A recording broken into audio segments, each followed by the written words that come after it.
5 infos transferts, une main et des dessins, c'est tous les vendredis ou presque. T'as reconnu, c'est la dépêche mercato et ça commence maintenant.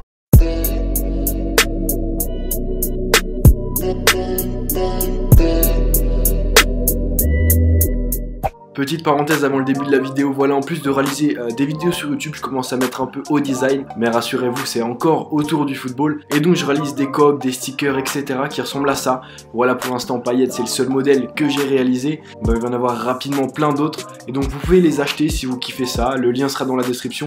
Si vous avez des questions ou des idées de joueurs que je pourrais, entre guillemets, designer, dites-le moi en commentaire ou sur Twitter. Comme vous avez pu le remarquer sur la vidéo unboxing, mon micro m'a lâché, et celui que j'ai commandé à la place n'est toujours pas arrivé, donc le son dans cette vidéo va être assez moyen, même très moyen, je m'en excuse. Évidemment ça sera pas pareil dans les autres vidéos, là c'est une exception. J'ai quand même décidé aujourd'hui de sortir la dépêche mercato, voilà, parce que c'est le rendez-vous tous les vendredis et parce qu'il y a beaucoup d'infos transferts aujourd'hui, donc on se dépêche, c'est parti. On commence avec Neymar et la folle rumeur qu'il envoie au Real Madrid. Je vous avoue que quand l'info est sortie il y a à peu près 6 mois, j'y croyais pas du tout, mais là il y a de plus en plus de détails et d'infos qui sortent à ce sujet et ça paraît vraiment plausible. En effet, selon AS, Neymar aurait négocié lors de sa convalescence au Brésil avec le Real Madrid, le Real qui serait prêt à offrir de son côté 260 millions d'euros au PSG pour ce transfert. Le média espagnol affirme même que Neymar a rencontré par 2 fois au Brésil un émissaire du Real Madrid, émissaire envoyé par Florentino Pérez qui a toujours souhaité recruter Neymar, même à l'époque où il jouait à Santos. Et attendez, c'est pas fini. En effet, AS va encore plus loin en expliquant que la rencontre au Brésil en mars de Neymar et de Vinicius Junior était une manœuvre du Real Madrid pour que les deux joueurs entre guillemets se connaissent mieux. Il faut rappeler que Vinicius Junior a signé avec le Real Madrid l'année dernière pour 45 millions d'euros, un Real qu'il rejoindra cet été. Alors coïncidence? Honnêtement je sais pas, mais ça fait beaucoup et c'est toujours pas fini. En effet, cette semaine, le journal français Libération a annoncé dans ses colonnes que le père de Neymar aurait mandaté Pini Zahavi, un influent israélien qui se serait rendu à Madrid la semaine passée pour entamer des négociations avec le club merengue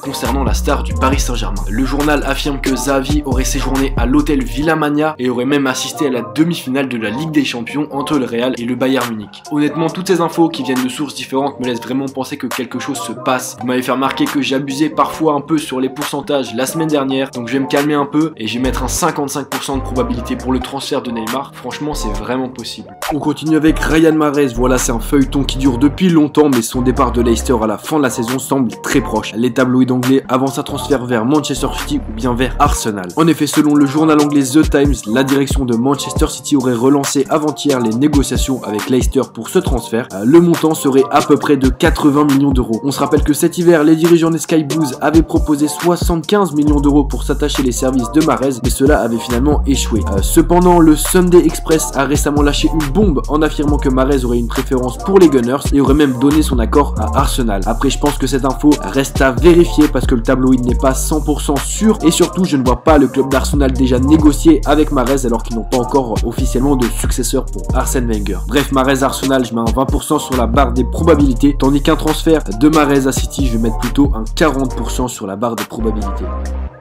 On l'annonce partout, Griezmann va quitter l'Atlético Madrid pour le Barça, mais c'est peut-être pas de ce transfert que l'on va s'intéresser, c'est plutôt de sa conséquence directe, la possible arrivée de Cavani pour le remplacer. En effet, mardi, le Mundo Deportivo a affirmé que l'Atlético Madrid aurait négocié et même trouvé un accord de principe avec Edinson Cavani qui aurait accepté de baisser son salaire actuel au PSG, à savoir 12 millions d'euros. Le journal espagnol annonce également que pour convaincre le PSG, le futur adversaire de l'OM en finale de l'Europa League, serait prêt à débourser 100 millions d'euros, une somme non négligeable pour un PSG en proie aux sanctions du fair play financier. Cavani pourrait donc rejoindre Diego Simeone dont le projet l'aurait séduit, ainsi que 2 de ses compatriotes uruguayens, Diego Godin et Jiménez. Honnêtement, c'est un transfert possible, après Cavani semble quand même très attaché au Paris Saint-Germain, donc je ne vois pas trop partir là-bas, je mettrai un 30% sur la barre des probabilités.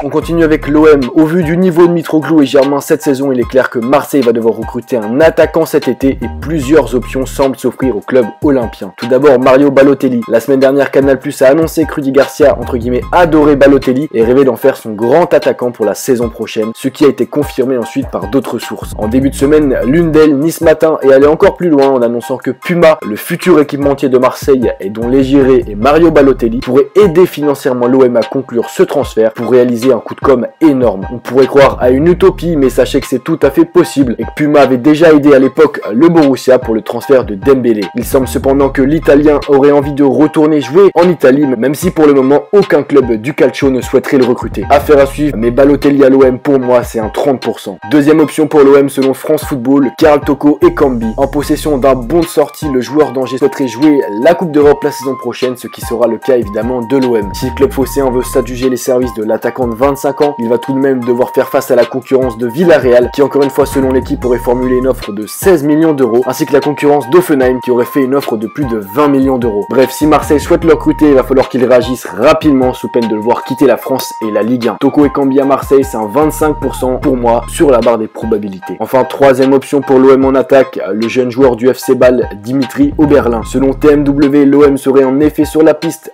du milieu offensif de Bâle. Encore une fois, la concu est importante puisque Schalke, le Milan AC et le Benfica Lisbonne seraient sur le dossier. Honnêtement, il n'y a pas encore assez d'infos sur le dossier pour que je mette une probabilité, du coup je me prononce pas trop, même si évidemment la piste reste à suivre. Dites-moi en commentaire qui vous voyez en attaque à Marseille l'année prochaine. Sachez également qu'on parle de Grand Cyr et Benatia à Marseille, mais encore une fois c'est juste des bruits de couloir, rien de plus pour le moment. En bref, le père de Fekir a démenti un transfert de son fils Nabil à Liverpool, transfert qui avait été annoncé par beaucoup de médias avec un montant avoisinant les 60 millions d'euros. Après attention, le père de Fekir avait annoncé que son fils allait jouer avec l'équipe d'Algérie. On sait comment ça avait fini, donc affaire à suivre. En Espagne, l'Atlético Madrid, en plus de penser à Edison Cavani, penserait également à un retour de Sergio Agüero en attaque, alors qu'en Italie, le joueur de la Lazio Rome, Stéphane De Vrij, vient de s'engager à l'Inter Milan.